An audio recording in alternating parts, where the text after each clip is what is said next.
Vamos a buscar en 1 Corintios capítulo 15, versículo 58. Así que, hermanos míos amados, estad firmes y constantes, justamente, miren, creciendo en la obra del Señor siempre. Amén, siempre. Sabiendo que vuestro trabajo en el Señor no es en vano. Amén. Hermanos, préstenme atención por favor. Esta palabra yo voy a compartir hoy, y no es porque la comparto yo, sino porque es palabra de Dios. Va a producir algo en ustedes. Hay muchos que tienen la mente entenebrecida, no comprenden, no entienden, no ven, no escuchan. Y hoy el Señor les va a abrir la mente, les va a abrir los ojos, van a comprender, las tinieblas van a desaparecer. Y ustedes van a ver claramente lo que Dios quiere de nosotros, lo que Dios quiere para nuestras vidas, lo que Dios quiere que hagamos para nuestras vidas. El Señor lo va a hacer, amén, porque es palabra de Dios y la palabra de Dios es poder. El Evangelio que nosotros predicamos no son palabras, sino son demostraciones de poder y del Espíritu. Y es eso lo que vamos a orar ahora y clamar, para que Satanás no robe la semilla de la palabra de Dios que va a ser sembrada en nuestros corazones y en nuestras mentes en esta noche. Que las mentes no divaguen, que el entendimiento se abra para comprender lo que Dios está hablando en este tiempo. Amén. Cerrá tus ojos un momento y oremos. Señor, clamamos a ti esto que acabamos de decir, para que las tinieblas que están en la mente, que oscurecen el entendimiento, que ciegan el entendimiento y no permiten ver tu voluntad, no permiten entender tu palabra, sea quitado. Satanás, diablo, inmundo, te vas ahora en el nombre de Jesucristo de Nazaret. Suelta ahora las mentes, suelta ahora los corazones, suelta ahora las vidas en el nombre de Jesús de Nazaret. Abre el entendimiento, trae, Señor, comprensión, trae luz a las mentes, que no divaguen, que el diablo no les robe, que no se distraigan. Señor, que estén atentos a lo que tu palabra quiere decirnos en esta noche. En el nombre de Jesucristo. Amén. Amén. Amén.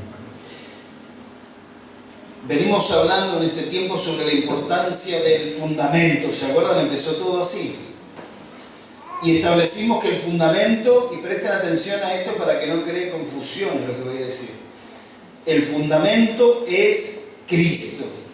Y nadie puede poner otro fundamento que el que está puesto, y cuál es Jesucristo. Y cuando decimos que el fundamento es Cristo, estamos diciendo que nuestra vida está parada en sus enseñanzas. ¿En qué te fundamentás vos para decir lo que decís? ¿En qué te fundamentás vos para pensar lo que pensás? ¿En qué te fundamentás para tomar las decisiones que tomás? Nosotros, que hemos creído en Cristo, al decir que nuestro fundamento es Cristo, estamos diciendo que nuestra vida, nuestras decisiones, nuestras palabras, nuestros pensamientos vienen de Él. Amén.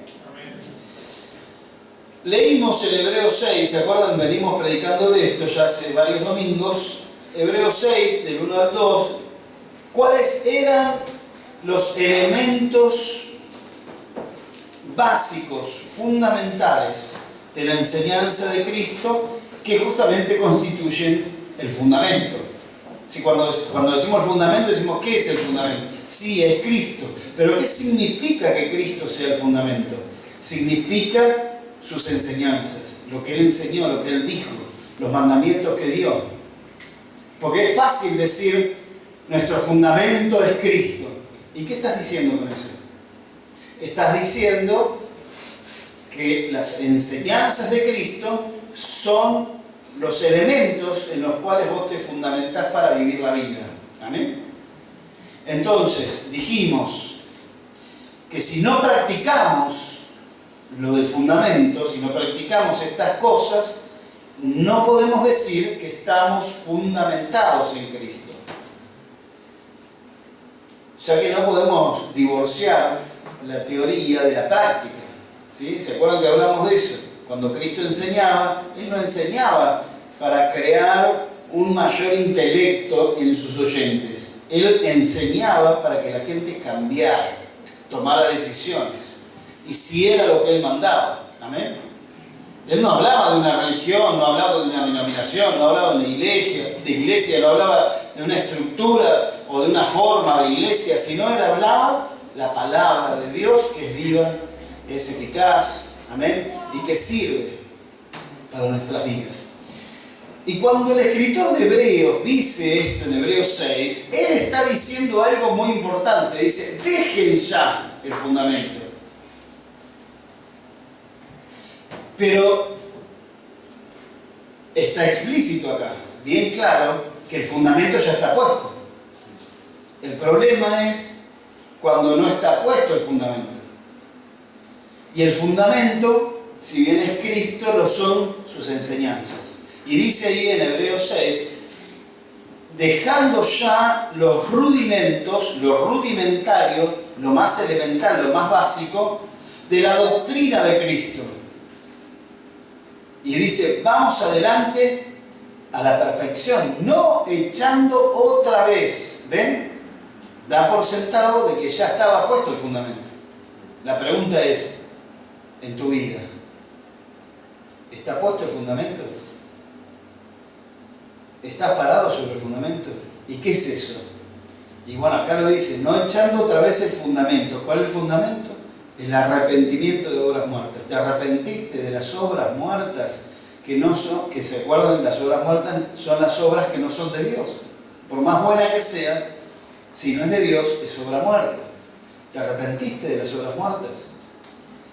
De la fe en Dios. ¿Cómo vivís tu vida? ¿Dónde está tu fe? En la economía, en el trabajo, en la familia, en las personas, en la sociedad, en el mundo, en la política, o en Dios. ¿Ven? ¿Está puesto el fundamento? Bueno, hasta ahí el arrepentimiento de la fe dice, puede ser que esté ahí, pero acá va un poco más allá y dice doctrina de bautismo. ¿Hay alguien que no esté bautizado aquí hoy? Ven. Ahí tenemos dos. Andá llenando la pileta, por favor. Ya que estamos acá. Es agua calentita, hermanos. Pero ven ahí, estoy en el fundamento, estoy en el fundamento. Entonces me tengo que bautizar. La otra vez bauticé a una hermana que supuestamente no se podía bautizar porque tenía problemas con el agua. Y hay muchos que tienen problemas con el agua, ¿no? La cuestión es que, hermanos, no hay impedimento con bautizarse.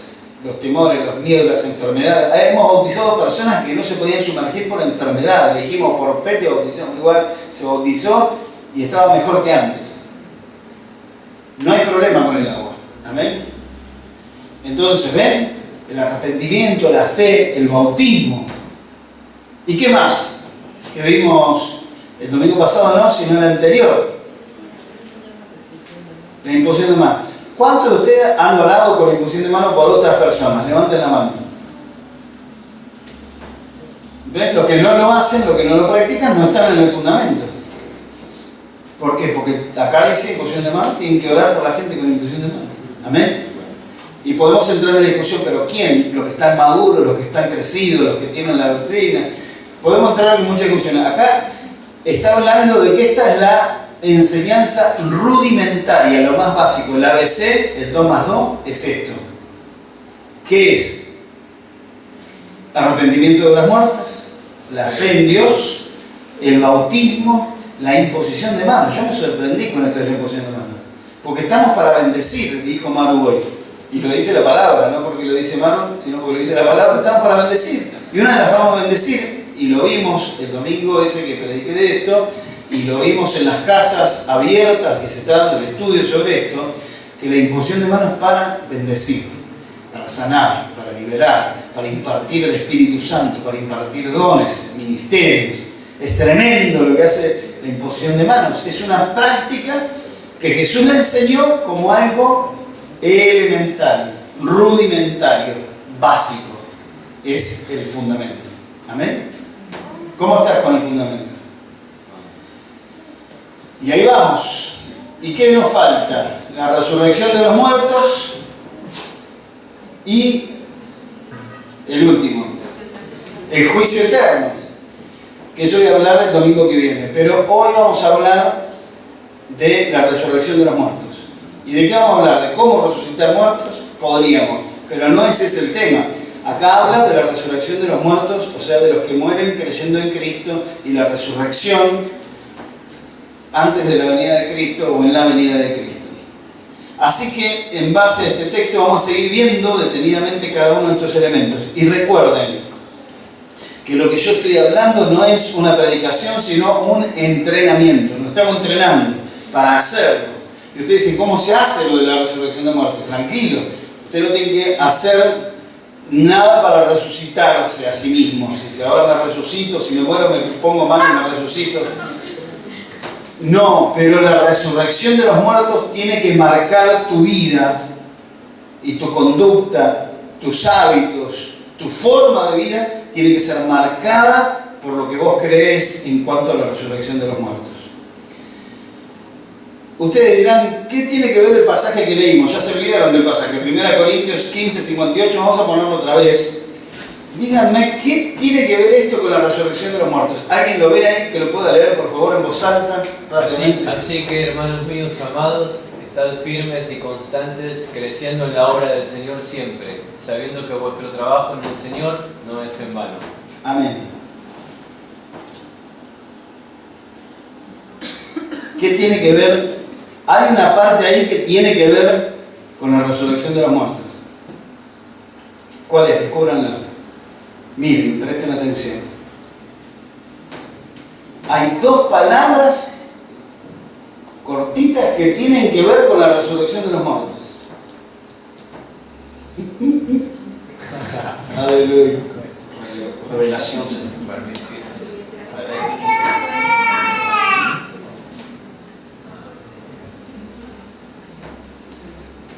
Obra y trabajo.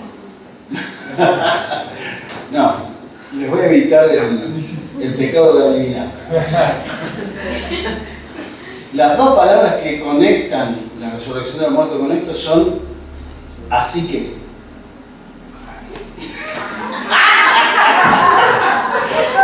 ¡Anda! ¿Por qué? Porque todo el capítulo 15, el apóstol Pablo se va a dedicar a hablar de la resurrección de los muertos. Y habiendo dicho todo lo que tenía que decir de la resurrección de los muertos, le da la aplicación práctica a los hermanos y les dice, ¿te calmas? Me está predicando a mí también, ¿viste? Yo levanto la voz. Así que es la aplicación práctica de todo lo que viene diciendo.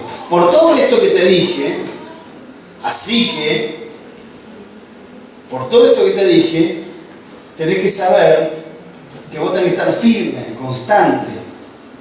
¿Qué es lo que te hace estar firme, constante, creciendo en la obra del Señor? Siempre todo lo anterior. Que no vamos a poder ver todo hoy, pero sí quiero que nos detengamos en algunas cosas importantes que dice el capítulo 15. Vamos al versículo 20 de 1 Corintios, capítulo 15, y vamos a ver que nuestra resurrección fue ganada por Cristo en su resurrección. Dice ahí el versículo 20 del capítulo 15, mas ahora Cristo ha resucitado de los muertos, gloria a Dios, primicia de los que durmieron es hecho.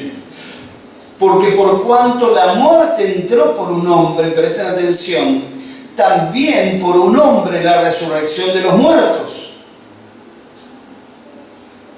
Volvemos a leer. Porque por cuanto la muerte entró por un hombre, ¿quién fue ese hombre que le abrió la puerta a la muerte? Adán. Bendito sea, ¿no? Gloria a Dios. También por un hombre la resurrección de los muertos. Gloria al Señor por esto. Porque nuestra esperanza, hermanos, es de vida eterna. Y si no resucitamos, no podemos tener esa vida. En el caso que muramos antes que venga el Señor. Pero la resurrección de los muertos fue lograda por Cristo. Dice el versículo 22, porque así como en Adán todos mueren, también en Cristo todos serán vivificados o vueltos a vivir. Pero cada uno a su debido orden. Cristo, primero, en resucitar. ¿Quién fue el primero en resucitar? Cristo. Las primicias. Luego, los que son de Cristo en su venida. Cuando Cristo vuelva, vos vas a resucitar, si es que te moriste, como Cristo resucitó de la tumba. El poder de Dios que levantó a Cristo de los muertos es el mismo poder que te va a levantar a vos de entre los muertos cuando Cristo vuelva, si es que moriste. Luego, versículo 24, el fin, cuando entregue el reino al Dios y Padre, cuando haya suprimido todo dominio, toda autoridad y potencia, porque es preciso que Él reine hasta que haya puesto a todos sus enemigos debajo de sus pies. Y fíjense que dice el versículo 26, y el postrer enemigo que será destruido es la muerte. ¿Cuándo va a ser destruido? Cuando nosotros resucitemos. La muerte no tiene más poder. Porque todos van a resucitar. Amén. Dice Jesús mismo, cuando, ¿se acuerdan? Pasó lo de Lázaro, que Lázaro había muerto. Y Jesús en Juan 11, 25 al 27 dice, les dijo Jesús, yo soy la resurrección y la vida. Amén. El que cree en mí, aunque esté muerto, vivirá. Y todo aquel que vive y cree en mí, no morirá eternamente. ¿Crees esto?, le dijo. Sí, Señor. Yo he creído que tú eres el Cristo, el Hijo de Dios, que ha venido al mundo. Yo les pregunto, hermano, hermana, ¿ustedes creen en esto? Porque esta es la doctrina elemental, básica de Cristo para aquellos que creen en Él. Si vos no crees en la vida después de la muerte, si no crees en la vida eterna, si no crees en la resurrección, replanteate que estás creyendo. Porque esto no es una religión, sino esto es una vida. Amén. Es la vida de Cristo en nosotros. Y vamos un poco casi a lo último de 1 Corintios 15, en el versículo 51. Fíjense lo que dice. Y acá está, ¿qué pasa con los que no murieron cuando Cristo vuelva? Yo voy un poco rápido por el tema de la hora, pero me gustaría hablar de esto mucho más. Dice, he aquí os digo un misterio. No todos dormiremos. O sea, no todos vamos a morir. Pero todos seremos transformados. ¿Se acuerdan cuando Cristo resucitó? Bueno, ustedes no se acuerdan porque no estaban ahí. Si alguno estaba ahí, me agarra miedo, ¿no? Pero leyendo la palabra, vieron que Cristo perdón que sea así, parecería usar una palabra antibíblica, pero se teletransportaba a Jesús. En un momento estaba acá, en otro momento estaba por otro lado. Dice que estaban los discípulos reunidos en una casa y Él se les apareció en el medio. No golpeó la puerta, no entró por la ventana, se apareció en el medio. Pero su cuerpo era un cuerpo físico, no espiritual. Porque si no, no le diría a Tomás, poné tu dedo en mis heridas, en el costado, en la mano. Si él no tuviera un cuerpo físico, ¿podría comer? Sin embargo, el Cristo resucitado comió. Fíjense, seguimos un poquito más. Versículo 53. No, 52. En un momento, dice, fíjense, en un momento, en un abrir y cerrar de ojos, a la final trompeta, porque se tocará la trompeta y los muertos serán resucitados incorruptibles, o sea, con un cuerpo que no va a tener más muerte. Y nosotros seremos transformados. Porque es necesario que esto corruptible se vista de incorrupción y esto mortal se vista de inmortalidad, un cuerpo nuevo. en la resurrección y un cuerpo nuevo para los que no hayan muerto. Yo digo, Señor, volvé antes que me muera, no quiero pasar por el valle de la sombra de la muerte, pero es mi esperanza tener un cuerpo nuevo glorificado. Imagínense los dolores, los sufrimientos, las enfermedades, todo lo que sufrimos en el cuerpo, nunca más lo vamos a sufrir en la resurrección, porque nos va a dar un cuerpo nuevo que no va a ser corruptible ni va a tener muerte en sí mismo. Nuestro cuerpo viene con la muerte del pecado. ¿Saben por qué morimos? Por el pecado. Porque dice que el pecado entró a través de Adán y con el pecado entró la muerte. Por eso cada día morimos, hermano. Nuestro cuerpo está sentenciado a morir, a desgastarse. ¿Sí? No se pongan tristes ni mal. Pónganse contentos, porque mientras nuestro hombre exterior se desgasta de día a día, nuestro hombre interior se renueva de día a día. Y dice ahí la palabra, y cuando, versículo 54, y cuando esto corruptible se haya vestido de incorrupción y esto mortal se haya vestido de inmortalidad, entonces se cumplirá la palabra que está escrita. Por eso dije que cuando resucitemos, la muerte va a ser vencida. Dice, sorbida es la muerte en victoria. ¿Dónde está, oh muerte, tu aguijón? ¿Dónde, oh sepulcro, tu victoria? Ya que el aguijón de la muerte es el pecado y el poder del pecado la ley, más gracias sean dadas a Dios que nos da la victoria por medio de nuestro Señor Jesucristo. Amén. Hermanos, vamos a morir físicamente. Un día vamos a dejar de existir.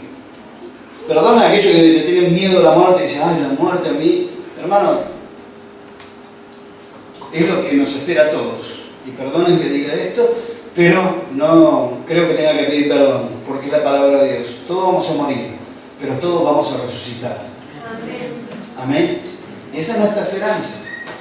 Y Hebreos 2.14 dice, así que por cuanto los hijos participaron de carne y sangre, esto es lo que hace Jesús. Estamos hablando de Jesús que nos regala la resurrección. Dice, así que por cuanto los hijos participaron de carne y sangre, Él también, Jesús, participó de lo mismo, para destruir por medio de la muerte el que tenía el imperio de la muerte, esto es el diablo, y librar a todos los que por el temor de la muerte estaban durante toda la vida sujetos a servidumbre, a esclavitud. Los que le tienen miedo a la muerte viven esclavizados, no tienen una vida plena. ¿Por qué? Porque sus vidas están condicionadas por la muerte. Viven temerosos, llenos de miedos, llenos de terrores, porque dicen, ay, nos vamos a morir. No, si haces esto no vas a morir, si comes esto te va a morir, y si tomas lo otro te va a morir. Tené cuidado, no salgas de noche, no camines por acá, no vayas por allá, no hagas esto, no hagas el otro. No, porque viste cómo está todo, tengo miedo que algo va a pasar.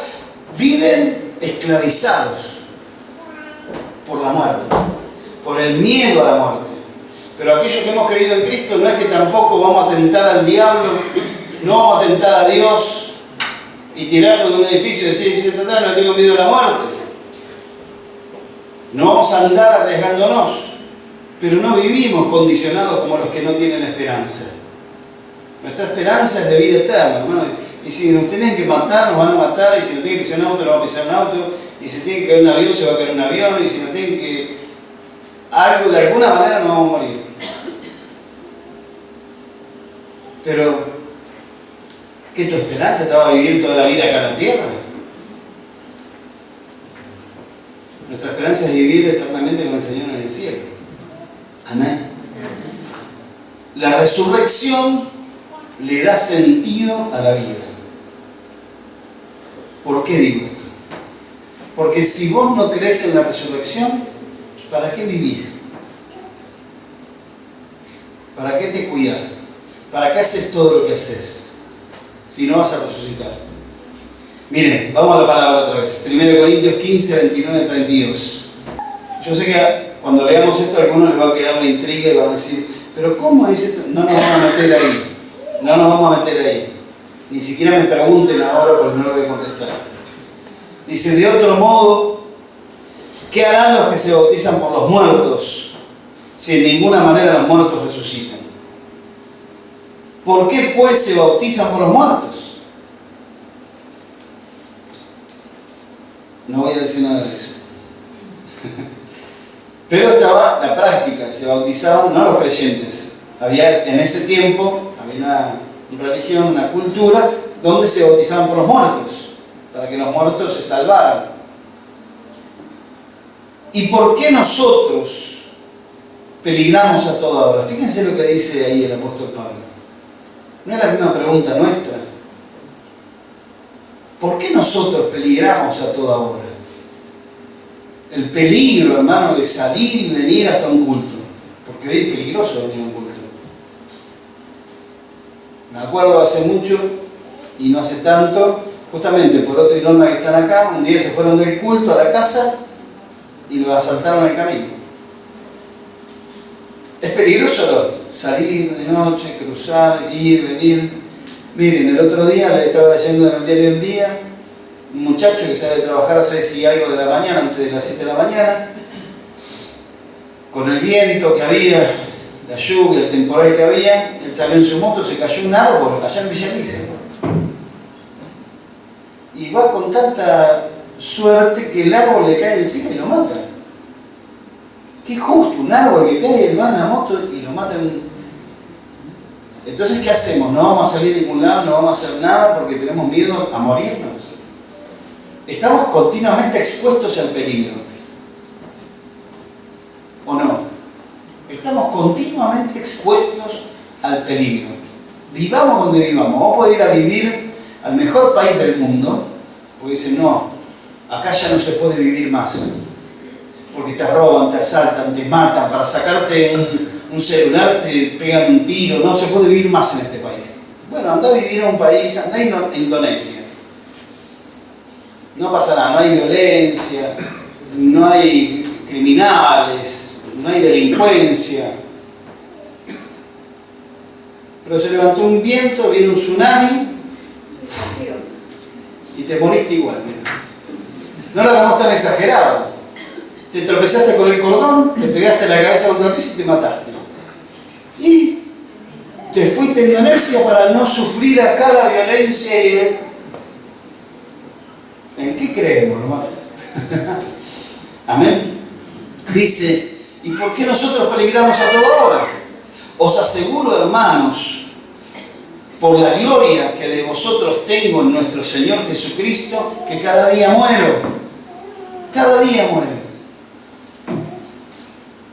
Si como hombre batallé en Éfeso contra fieras, ¿qué me aprovecha si los muertos no resucitan? Comamos y bebamos porque mañana moriremos.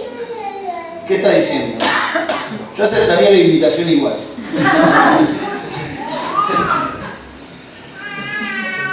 Pero lo que está diciendo el apóstol Pablo es qué sentido tiene la vida y todo lo que haces si no crees en que vas a vivir eternamente. Y por el otro lado, la pregunta es, ¿para qué haces todo lo que haces si te vas a morir?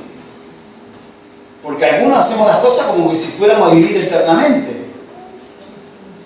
Armamos casas como si fuéramos a vivir para siempre. Ahorramos dinero como si fuéramos a vivir eternamente, acá en la tierra. Cuando falleció mi abuela, abrimos el ropero. Los repasadores de mi abuela estaban siempre agujereados, de lo viejo que eran. Cuando abrimos el ropero tenía 50 repasadores. Nuevos. ¿Para qué? Entonces, la pregunta es la misma, hermanos. ¿Para qué hacemos todo lo que hacemos?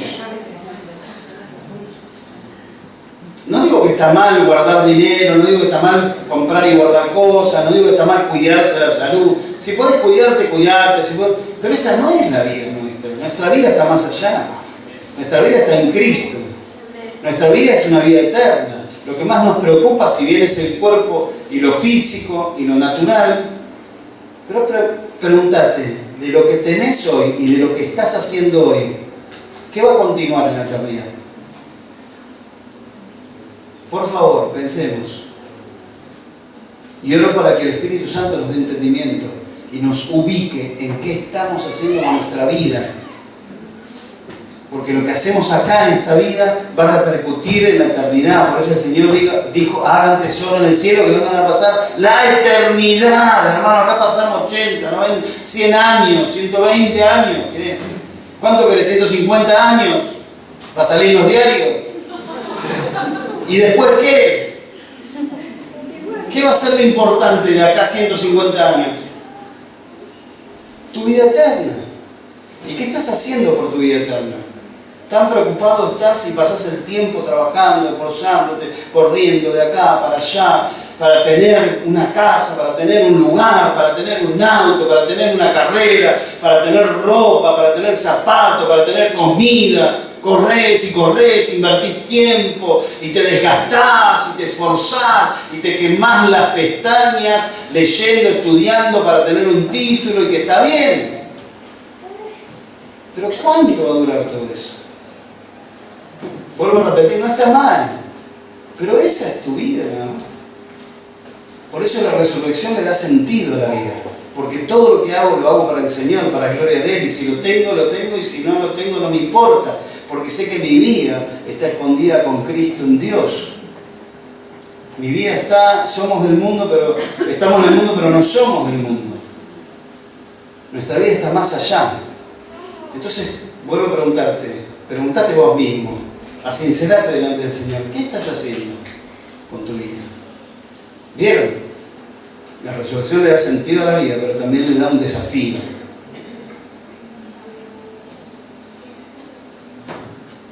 Decía el apóstol Pablo a los Filipenses, en Filipenses 1:21, porque para mí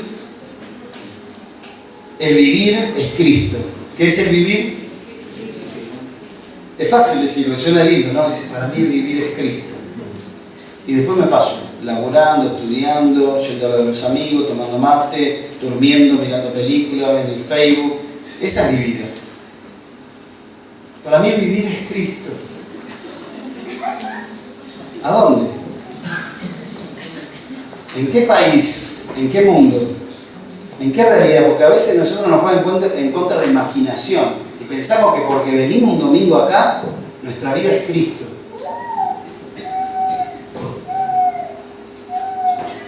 Ay, me mira así, perdón, hermano. Dice el apóstol Pablo, para mí el vivir es el morir es ganancia. Mas si el vivir en la carne resulta para mí en beneficio, ¿de quién? ¿Mío? Si el vivir en la carne resulta para mí en beneficio de mi familia, dice. De la obra. De la obra.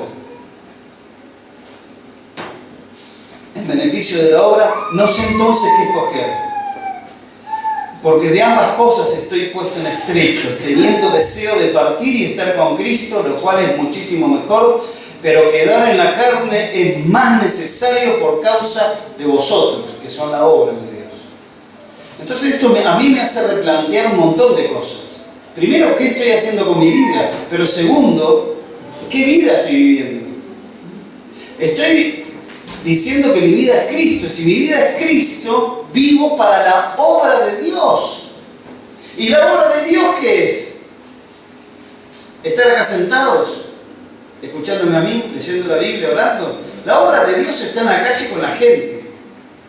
¿Te estás ocupando de alguien? ¿Estás discipulando a alguien? ¿Estás predicándole a alguien? ¿Estás orando por alguien? ¿Estás ministrando a alguien?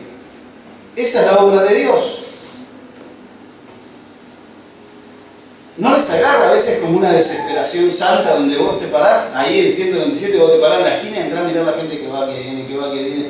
Yo digo, Señor, yo estoy acá, quiero decirles algo y viste como que te sentís impotente y te sentís como por dónde empezar, qué hacer, ¿viste? No sé si les pasa eso cuando se paran ahí, pero vos como que yo quisiera agarrarlo a todos y decir, escúchenme lo que les tengo que decir. Hoy estaba en la cola para votar. Y ahí nos pusimos a hablar y yo le meto el tema de Dios y todos se dan cuenta así, miran para otro lado y yo tenía ganas de gritar y decir, escuchen, ¿qué están haciendo acá? Estamos perdiendo la vida. Desperdiciando la vida si no estamos en la obra de Dios. Si no estás en la obra de Dios, estás desperdiciando la vida, mi hermano. Y la obra de Dios no es tener un ministerio dentro de la iglesia. La obra de Dios es con la gente que se está perdiendo, con la gente que se quiere suicidar. Ahí, ustedes fíjense, hermanos, una chica de 15 años en el colegio de Avia, en el Nacional, se puso una pistola en la boca y se pegó un tiro en la cabeza. ¿Y nosotros por qué estamos preocupados? Porque no tenemos plata, porque no me gustó la ropa que me compré, porque estoy excedido de peso, porque no puedo pagar las cuentas, porque... ¿Qué estás preocupado? Pablo decía, prefiero morirme y irme con el Señor, porque sé lo que hay ahí. Pero prefiero quedarme, y elijo quedarme, porque veo que hay mucha obra por hacer. ¿Qué significa eso? Que hay mucha gente que necesita de Dios. Corremos de acá para allá, vamos, nunca tenemos tiempo para nada, ¿viste? Porque tenemos muchas cosas. Pero entre esas muchas cosas que tenemos, ¿hay alguna persona a la cual vos le estás hablando, le estás ayudando, le estás ministrando, le estás predicando? Y si fuera una, ¿no podés tener otra? Y otra, y otra. En tus planes está la obra de Dios, porque es la elección correcta de la vida. Entonces, si vos querés vivir la vida plena en Dios, tenés que hacerlo en la obra de Dios. Y no estoy hablando de un compromiso, un ministerio eclesiástico, estoy hablando de tu vida diaria, todos los días, toda hora, todo tiempo. Orás por la gente, la ministrás. Por eso la imposición de manos, ¿vieron? Entonces, vos decís, ¿qué tiene que ver el arrepentimiento, la fe, el bautismo y la imposición de manos con esto de la resurrección de los muertos? Tiene mucho que ver.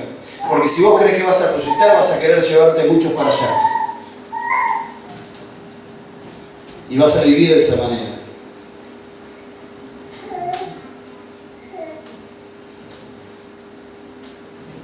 La vida está condicionada por lo que creemos. Y yo me pregunto, si creemos en la resurrección, entendemos por qué vivimos. Y si entendemos por qué vivimos, sabemos cuál es la obra que tenemos que hacer. Porque entendimos que vivimos para el Señor. Entendimos que si vivimos para el Señor, vivimos, y si morimos para el Señor, morimos. ¿Qué significa eso?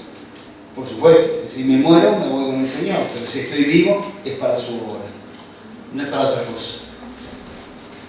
¿Amén? Sí. La obra de Dios son personas.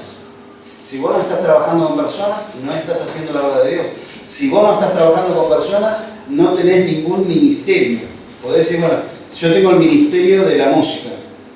Bueno, está bien, es un ministerio eclesiástico dentro de la iglesia, pero el trabajo de Dios, la obra de Dios es con gente, personas, con nombre, apellido, que necesitan de Dios. Amén. Dice ahí en 1 Tesalonicenses 4:13, dice, tampoco queremos, hermanos, que ignoréis acerca de los que duermen, para que no os entristezcáis como los que no tienen esperanza. ¿Ven? Esta es nuestra esperanza. Porque si creemos que Jesús murió y resucitó, así también traerá Dios con Jesús a los que durmieron en Él. Por lo cual os decimos esto en palabra del Señor, que nosotros que vivimos, que habremos quedado hasta la venida del Señor, no precederemos a los que durmieron. Porque el Señor mismo, con voz de mando, con voz de arcángel y con trompeta de Dios, descenderá del cielo, y los muertos en Cristo resucitarán primero. Luego nosotros, los que vivimos, los que hayamos quedado, seremos arrebatados juntamente con ellos en las nubes para recibir al Señor en el aire, y así estaremos siempre con el Señor. Gloria a Dios. Por tanto, ¿qué dice la aplicación práctica? Por tanto, alentaos los unos a los otros con estas palabras. Hermano, animate, si vas a resucitar. No, pero estoy cansado, me duele la rodilla, me duele la espalda, me duele la cabeza, me siento mal, no puedo respirar. Anímense, hermanos, animémonos, porque parecería ya que estamos más que celebrando la vida, celebrando la muerte. Hay algunos que ya se entregaron, se murieron antes de tiempo, pero siguen respirando. Oh mi Dios, ¿qué pasó? ¿Y dónde se manifiesta tu vida en el Señor? En la obra de Dios. Amén. Por eso animate, alentate, alentémonos unos a otros. No me vienen con esas caras de desalentados. Me dicen que eran todos, es palabra de Dios. Miren, hay una realidad, y termino. Hay una realidad eterna. Hay un pasaje ahí que yo quiero terminar leyendo en Lucas, capítulo 16, versículo 27, que dice, ¿se acuerdan? El rico y Lázaro. Entonces le dijo, ¿se acuerdan la historia cómo era? Que estaba el rico que comía sus manjares todos los días, sus banquetes, ¿viste? Disfrutaba de la vida a pleno. Y estaba Lázaro que estaba tirado afuera, leproso, rascándose las heridas con una piedra, comiendo las migajas que caían de la mesa, y se mueren los dos, se mueren, el rico y el pobre. Y van a la presencia del Señor. ¿Quién va a la presencia del Señor? Y estaba en el seno a upa de Abraham, Lázaro. Y el otro se fue ¿a dónde? Al Hades, al infierno, al lugar de los muertos. Y dice que desde abajo él miraba para arriba y veía a Lázaro viviendo de lo mejor. Y ahí en el versículo 27 dice, entonces le dijo, te ruego pues, Padre, que le envíes a la casa de mi padre. O sea, ¿qué quería el rico? Que le enviara a Lázaro a la casa de los padres. ¿Por qué? Porque tengo 5 hermanos, para que les testifique, a fin de que vengan ellos también a este lugar de tormento, a fin de que no vengan ellos a este lugar de tormento. Y Abraham le dijo, a Moisés y a los profetas tienen, óiganlos. Se refiere a la palabra. Él entonces dijo, no, padre Abraham, pero si alguno fuere a ellos de entre los muertos se arrepentirán. Claro, te imaginas, te parece uno que murió, un resucitado. Dice, mas Abraham le dijo, si no oyen a Moisés y a los profetas, si no oyen la palabra, tampoco se persuadirán, aunque algunos se levantaran entre los muertos. Acá vemos una realidad, el lugar de eternidad para uno y para otro, para los que creen y para los que no creen. Y esta realidad nos tiene que movilizar a nosotros, que sabemos y que tenemos la esperanza de ir a donde fue Lázaro, al seno de Abraham, al paraíso, al lugar con el Señor, porque por eso Pablo decía, yo prefiero estar con el Señor, porque sabe que ahí no hay más sufrimiento, no lo vamos a leer ahora porque no tenemos tiempo, no hay más sufrimiento, no hay dolor, no hay más enfermedad. Ustedes lo saben, y si quieren ir ahí con el Señor, si yo me quiero ir con el Señor. Pero la realidad es que hay mucha gente que no va a ir ahí, va a ir a donde estaba el rico, en sufrimiento y en tormento. Entonces esto nos tiene que movilizar a nosotros que sabemos, que conocemos la verdad, para decirles a los demás, hey, mira, hay una realidad que vos tenés que conocer, que es la eternidad. Y hay 2 lugares donde puedes ir. Y empezamos a hablar y decirle que Cristo logró para nosotros la vida eterna y vamos a resucitar y vamos a ir a vivir eternamente con Él. Y empezar a hablar de estas cosas son las cosas básicas que tienen que estar en nuestra predicación, que tienen que estar en nuestra vida cotidiana. Yo creo que voy a resucitar y salgo todos los días de casa sin siquiera estar pensando voy a resucitar, no salgo así de casa. Pero sé que si me pasa algo, yo voy a resucitar. Pero si le pasa algo a mi vecino y se muere, ¿dónde va? Amén. Por eso, el pasaje que comencé leyendo. Así que, hermanos, ¿se entiende ahora? Así que, hermanos míos, amados, por eso Pablo termina con palabras tan lindas, ¿no? Y yo también. Hermanos míos, amados.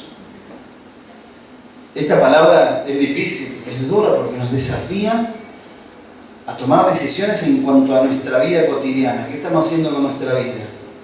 Estar firmes y constantes, porque vamos a resucitar. Estar firmes y constantes, creciendo ¿en qué?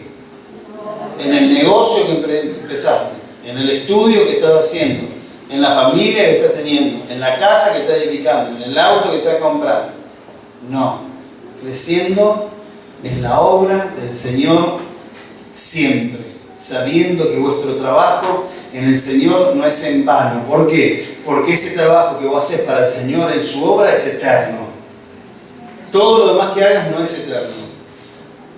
Todo lo demás que hagas, por más lindo, por más bueno, no es eterno. Pero la obra del Señor, que son las personas, son eternas. Y si vos lográs que alguien más esté en el cielo por tu obra, por tu trabajo, eso va a tu cuenta en el cielo. Por eso dice, hagan tesoros en el cielo. Hermanos, yo los desafío a no perder más el tiempo, a tomar las decisiones que tengamos que tomar, pero meternos en la obra del Señor, porque acá nos exhorta, hermanos míos amados, a estar firmes, constantes, creciendo, creciendo, creciendo, creciendo en la obra de Dios siempre, siempre, siempre. No hay vacaciones, no hay tiempo que me tomo para hacer otra cosa. Siempre, siempre. Hermanos, yo les desafío en el nombre de Jesús. Por eso dije al principio, el Señor va a abrir sus ojos, va a traer luz a la mente entenebrecida, a la mente que está cegada al entendimiento, para que comprendan que esta es la vida. Esto es lo que tenemos que vivir cada día. No vivimos por la familia, no vivimos por la plata, no vivimos por el trabajo, no vivimos para hacer ninguna de las cosas que hace todo el mundo. Nuestra vida, por más que hagamos todo eso, está enfocada en una sola cosa, en la obra de Dios. Y eso es vivir en Cristo. Amén. Tomemos las decisiones que tengamos que tomar. Hagamos los ajustes que tengamos que hacer.